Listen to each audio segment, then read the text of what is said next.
परशुराम शब्द का अर्थ है। परशुराम दो शब्दों से मिलकर बना है। परशु अर्थात कुल्हाड़ी और राम, इन दो शब्दों को मिलाने से कुल्हाड़ी के साथ राम अर्थ निकलता है। जैसे राम भगवान विष्णु के अवतार है, उसी प्रकार परशुराम जी विष्णु जी के अवतार हैं। इसलिए परशुराम को भी विष्णु जी तथा राम जी के समान शक्तिशाली माना जाता है। परशुराम ऋषि जमदग्नि तथा रेणुका के पांचवें पुत्र थे। ऋषि जमदग्नि सप्त ऋषि में से एक ऋषि थे। हिंदू धर्म में परशुराम के बारे में यह मान्यता है कि परशुराम जी की त्रेता युग के दौरान रामायण में तथा द्वापर युग के दौरान महाभारत में अहम भूमिका है।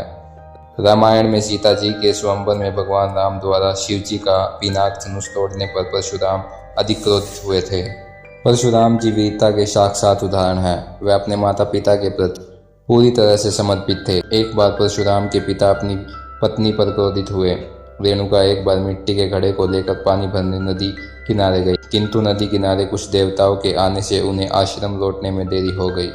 परशुराम जी के पिता ने अपनी शक्ति से रेणुका के देर से आने का कारण जान लिया और वह उन पर क्रोधित हुए। उन्होंने क्रोध में आकर अपने सभी पुत्रों को बुलाकर अपनी माता का वध करने की आज्ञा दी, किंतु ऋषि के चारों पुत्र ने आज्ञा को मानने से इनकार कर दिया। इससे ऋषि ने क्रोधवश अपने चारों पुत्रों को पत्थर बनने का श्राप दे दिया। इसके बाद ऋषि ने परशुराम को अपनी माता का वध करने की आज्ञा दी। परशुराम ने अपने पिता की आज्ञा का पालन करते हुए अपना अस्त्र उठाया और उनके चरणों में शीश नवार कर तुरंत ही अपनी माता रेणुका का वध कर दिया। इससे ऋषि अपने पुत्र से संतुष्ट हुए हैं। उन्होंने परशुराम से मनचाहा वरदान मांगने को कहा। परशुराम जी ने बड़ी चतुराई एवं विवेक से अपनी माता रेणुका तथा भाइयों के प्रेमवश होकर सभी को पुनर्जीवित करने का वरदान मांग लिया। उनके पिता ने उनके वरदान को पूर्ण करते हुए पत्नी रेणुका तथा चारों पुत्रों को फिर से नवजीवन दे दिया। ऋषि अपने पुत्र परशुराम से बहुत प्रसन्न हुए। परशुराम ने अपने माता पिता के प्रति अपने प्रेम एवं समर्पण की मिसाल कायम की। एक बार पृथ्वी पर क्षत्रियों के राजा कर्तावीर्य ने परशुराम के पिता तथा उनकी कामधेनु गाय का वध कर दिया। इससे परशुराम को बहुत क्रोध आया एवं परशुराम ने क्रोध में सभी क्षत्रियों को मारने एवं पूरी पृथ्वी को क्षत्रिय राजाओं की तानाशाही से मुक्त करने की शपथ ले ली।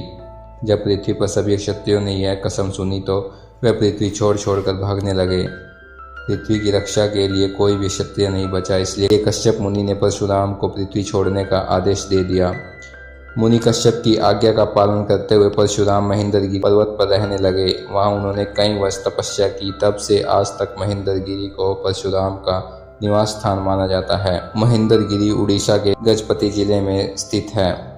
वैदिक काल के अंत के दौरान परशुराम योद्धा से सन्यासी बन गए थे। उन्होंने कई जगह अपनी तपस्या प्रारंभ की। उड़ीसा के महेंद्रगिरी में तो आज भी उनकी उपस्थिति मानी जाती है। पुराणों में प्रसिद्ध संत व्यास, कृपा, अश्वत्थामा के साथ साथ परशुराम को भी कलयुग में ऋषि के रूप में पूजा जाता है। उन्हें आठवें मानव तारा के रूप में सप्त ऋषि के रूप में गिना जाता है। वे अमर है, उनकी मृत्यु कभी नहीं हुई। परशुराम कुंड लोहित जिला अरुणाचल प्रदेश में स्थित है। ऐसी मान्यता है कि इस कुंड में अपनी माता का वध करने के पश्चात परशुराम ने यहाँ स्नान कर अपने पाप का प्रायश्चित किया था। परशुराम जी के बारे में इतना कुछ जानने के बाद कुछ प्रश्न उठते हैं। भगवान परशुराम के कितने नाम हैं?